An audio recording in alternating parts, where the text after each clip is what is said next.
Hi, I'm Tim Morton from Frost Giant Studios. I know there's been a lot of interest to get an update on our development progress. We've still got a lot of big questions ahead, but right now we're really just focused on building out a foundation for a new game. In this video, you're going to hear from members of the art, design, and engineering teams about what they're currently working on. I hope you enjoy the update. For me, I love focusing on the setting first. I love building a game world. The reason why setting is important to me is that it is the foundation from which everything else can be made. It's hard to decide what factions should be in the game, or what units should be in those factions, or what gameplay mechanics we should do if we don't really know the setting first. We're taking a look back at the previous games in the genre, or just previous games as a whole. In the space. So we have like Warcraft 3, StarCraft 1, StarCraft 2, obviously. We can look at how games that we think of as like, you know, the games of our lifetime, the games of our childhood, they do have some minor flaws, and I really wanted to delve into what we could do better. Right now the art team is myself and two amazing concept artists, and we're really focused on one faction currently.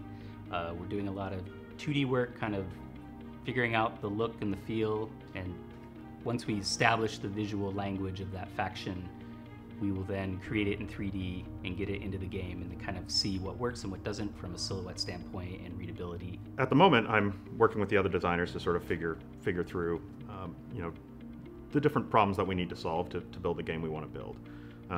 But the UX-specific components of that are things like the flow of the user through the client, the UI that the user uses to interact with the game itself. And that includes grayboxing the UI, implementation of the UI. It could involve art, we'll see. There's a lot of different components to that. I was various roles on StarCraft 2. I was gameplay lead, engine lead. Currently I'm trying to lay the foundation for our deterministic simulation. RTS have a lot of units. They need to be responsive. We'll start small and we'll implement unit-to-unit collision and movement. There are about 500 Yetis here of various sizes and one large red Yeti. The Yetis flash when they're in collision with another Yeti and need to be moved. As the large red Yeti tries to trample the smaller ones, it sets off a chain reaction that is traditionally very expensive on the CPU. This is a demo of our physics engine. The hardest part about implementing an RTS is getting high unit counts and quick responsiveness with those high unit counts. And that really requires a whole different style of coding, a whole different style of doing networking. So far, I've sort of been laying the foundations for our network architecture and our network code, starting to hook that up to various smaller pieces of our prototype to sort of prove that this foundation is something that we can confidently build the rest of the game on. My favorite part of the job is working with a community. I love this community. This community is like family to me.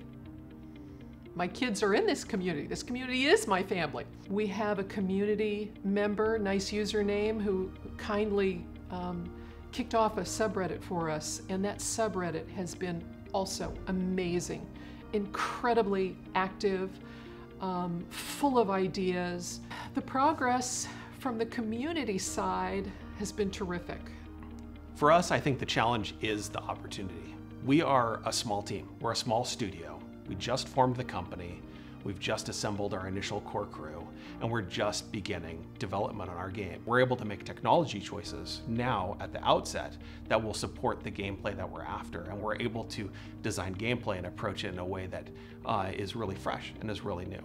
We're entering a new phase where we're going to be testing some of our initial ideas by prototyping them in the game, where we're going to be building our first units and our first buildings, getting our first taste of gameplay, and really, this is where the magic happens. We can really prototype, find the fun, and then chase that wherever it leads us in order to deliver the best possible game.